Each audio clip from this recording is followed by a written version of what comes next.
This is my second home, pangalawang pamilya. Dito na nakuha ko lahat ng pangarap ko.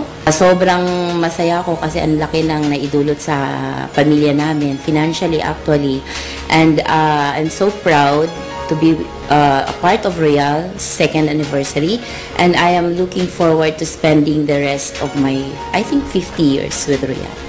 Napakahirap pong bilang isang ina po, napakahirap pong malayo sa mga anak.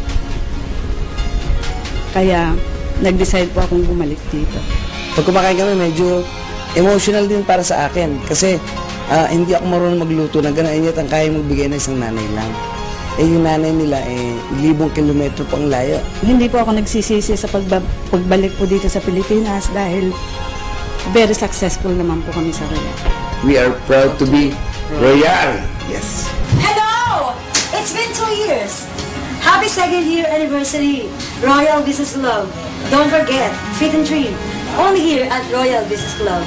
To the Royal Business Club, happy anniversary, more power, more anniversaries to come, more good business, and more blessings. Happy anniversary. God bless. Happy second anniversary sa Royal Business Club. Ayan, congratulations sa inyong lahat at bonggang-bongga at patuloy na bumabongga ang mga gustong sumali sa organisasyong ito. Congratulations sa mga may-ari, sa lahat ng mga miyembro. At sana patuloy pang bumongga ng pare-parang tayong gumanda. Walang kung pinakagandahan ang mangyari sa mga buhay nating lahat. At syempre, sana habang umaasenso kayo, hindi ako kakalimutan. Sana bigyan niyo pa ako ng mga pampaputi. Lahat tayo gumanda. Bonggang-bongga. Happy second anniversary sa Royal Business Club. Good luck, more power, and God bless you all. Congratulations po sa Royal Business Club. At balita ko po, 2 years na po ang Royal Business Club, kaya congratulations po sa inyong lahat dahil alam ko po, kung wala po kayong lahat, hindi magtatagumpay itong Royal Business Club. Kaya talagang believe ako sa inyo dahil balita ko, sobrang sisipag nyo raw.